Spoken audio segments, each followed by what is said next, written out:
Welcome ladies and gents, name's Ben. In the last video I went over some ideas that echoed a good portion of the community's hopes for Destiny 2. You guys also taught me the key differences between hammers and battle axes. Thanks, I get it, it was a verbal typo, jeez! With Destiny 2 reveal stream airing tomorrow, I'm pretty excited and secretly hoping that some ideas we've had are incorporated into the new game. For now though, let's go ahead and finish this list. Starting with number 6, activity-specific patches. What does that mean? I'll explain. Almost every weapon category known to Guardian has undergone some form of tuning. Some changes have been welcomed, others not so much.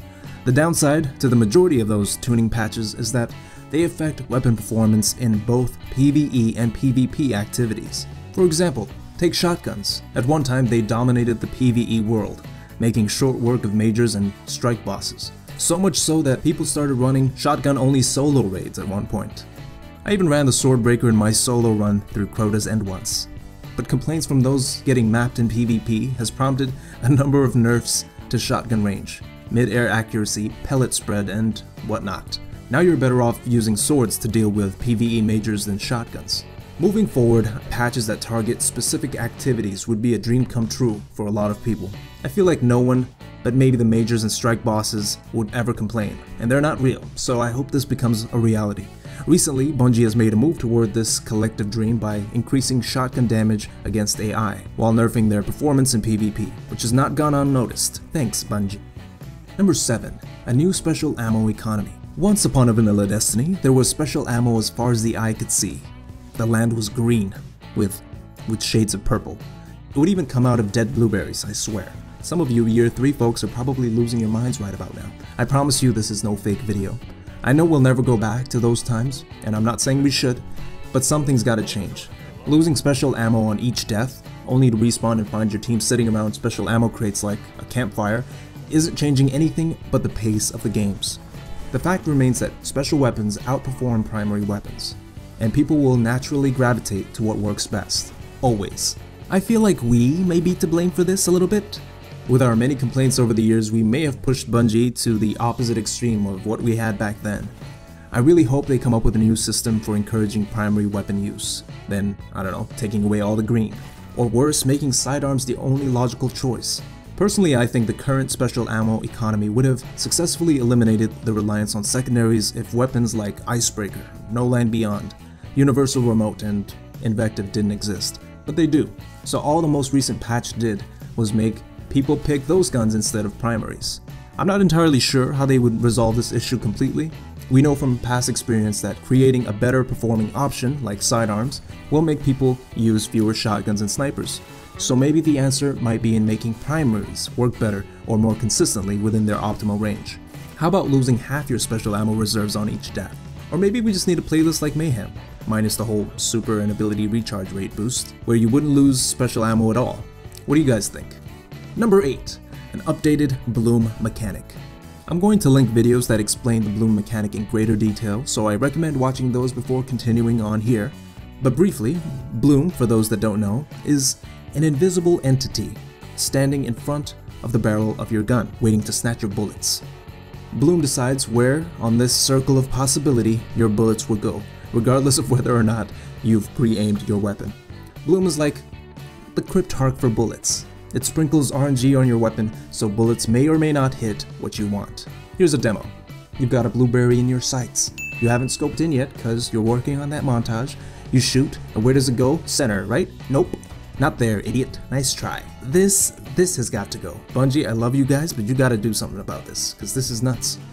Part of the reason I think we have a bloom mechanic in Destiny is the fact that we're playing on a peer-to-peer system. That is, we don't have dedicated servers. If Destiny 2 launches with no dedicated servers, I suspect we'll be seeing old bloom again. Games like Titanfall have dedicated servers and no bloom, just recoil and extended reload animations to prevent spammage. On some weapons they have travel time, which is fine because with practice it's something you can adapt to. But you can't adapt to RNG, which is why I really hope there's an alternative. One possible solution may be to reduce the size of the bloom cone across the board, not just hand cannons, so that the first shot is fired straight and true on all weapons. After that, instead of having a slowly collapsing bloom cone on the second shot, maybe adjust the recoil animation or fire rate of the weapon so it's more drastic. This will effectively force people to pace their shots, but at the same time won't punish them with non-precision shots or misses when they have their sights perfectly lined up for the headshot. If there are any game developers among you, question: is there an alternative to the bloom mechanic that will work in a peer-to-peer system? Or are we stuck with bloom until we get dedicated servers? Let me know. Number 9. Can't believe I'm gonna say this, Mayhem Sparrow Racing. If you grew up playing games like Mario Kart or the lesser-known gem that is Road Rash on PlayStation, then you may appreciate the idea of using abilities to boost yourself or bamboozle enemies in a Sparrow race. These abilities could be granted as a reward for hitting a set number of gates, or simply awarded after collecting a number of orbs sitting on a racetrack.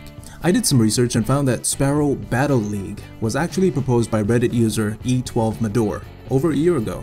Imagine class-specific abilities displayed on the racetrack, tethers or suppression grenades to slow your opponents down slightly, supers like Storm Trance to grant you extra boost. I'm sure a lot of thought and time has to go into creating such an event, but it's a long road ahead, so Bungie, if you're listening, please make this happen. Actually, while we're on the subject, why not make Sparrow Racing a periodic event like Iron Banner that returns every 4 weeks? Never did understand why it appeared only twice in the 3-year lifespan of the game. Anywho, moving on. Number 10. Mass Dismantling. This is more of a life hack request, really, but if you're like me, or if you've been stuck in a raid longer than you'd like to admit, your Postmaster Vault has looked like this at some point. Wouldn't it be amazing if you could just hover over any item on your person or vault and mark it for a group dismantle? The same mechanism could apply to bounties that you no longer wish to have, or consumables you don't care to use but want erased. I feel a bit guilty for putting this on the list since it seems like a first world problem really, but I'm sure if we ever did see it, we'd all nod in approval. And that about sums up the things I'd like to see in Destiny 2. I hope we get to see some of these changes tomorrow when Bungie livestreams the reveal. If you don't know, that's happening around 1 PM Eastern. Also, thanks to all the new and old folks that shared their ideas in my last video. If I didn't comment or like your response, know that I did read it, I just haven't gotten around to commenting on it. As I mentioned before, I'll be highlighting the more widely approved ideas in upcoming videos in this series. Actually, making these 2 videos has made me realize that there are things that Bungie has done that I don't ever want changed, like Titan skating for example. I would be devastated if they changed that in any way.